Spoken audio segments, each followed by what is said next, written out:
پیش کریں. السلام علیکم ورحمۃ اللہ وبرکاتہ.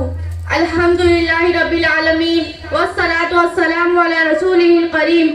اما بعد فقد قال اللہ تعالی فی القرآن المجید وفرقان الحمید. انداز بیاں گرچہ بہت شوق نہیں ہے، انداز بیاں گرچہ بہت شوق نہیں ہے، شاید کہ اتر جائے تیرے دل میں میری بات. ماں اور بہنوں، آپ دنیا پر ایک نگاہ ڈالتے ہیں، لوگوں کی آوازوں کو سنتے ہیں، آس پاس کی صداؤں پر دھیان دیجئے.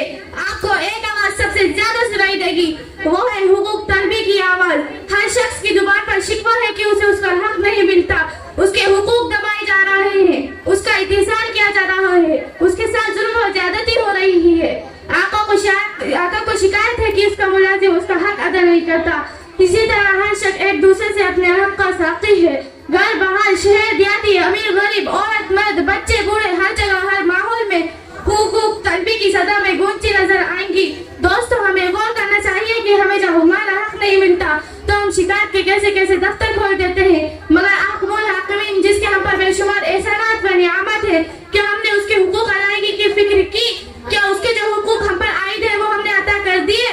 باری تعالیٰ بھی ہم سے اپنے حقوق ادائیگی کا طلبگار ہے، وہ بھی اس کے فائدے کے لیے نہیں بلکہ ہمارے فائدے کے لیے. کیا ہم نے اس کی طرف دھیان دیا اور کتنی مرتبہ دھیان دیا؟ کیا ہم نے اس کی طرف توجہ کی اور کب توجہ کی؟ ماں اور بہنوں، ہماری سب سے پہلی ذمہ داری یہ ہے کہ ہم اللہ کو پہچانے، پھر اس کے حقوق کو پہچانے، اور حقوق پہچاننے کے بعد جان دین سے اس کی ادائیگی میں لگ جائے. نہ پھر اس کے بغیر ہمیں دنیا میں کامیابی مل سکتی ہے نہ آخرت میں. اللہ کا سب سے پہلا حق یہ ہے کہ ہم اس کو پہچانے. قل هو اللہ احد اللہ صمد. اے نبی کہہ دیجئے کہ اللہ ایک ہے، اللہ بے نیاز ہے. اللہ کی ذات یا صفات کے ساتھ کسی کو شریک و ساجی قرار دینا شرک ہے، اور شرک کے سب سے بڑا ظلم ہے. ان الشرک لظلم عظیم. بے شک شرک سب سے بڑا ظلم ہے.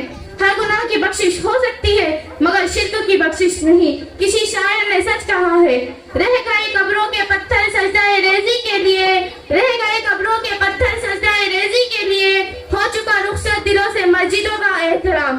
کسی کی ہی بس سے زمن سہمے ہوئے رہتے تھے، کسی کی ہی بس سے زمن سہمے ہوئے رہتے تھے، منہ کے بل گرے تو وہ اللہ احد کہتے تھے.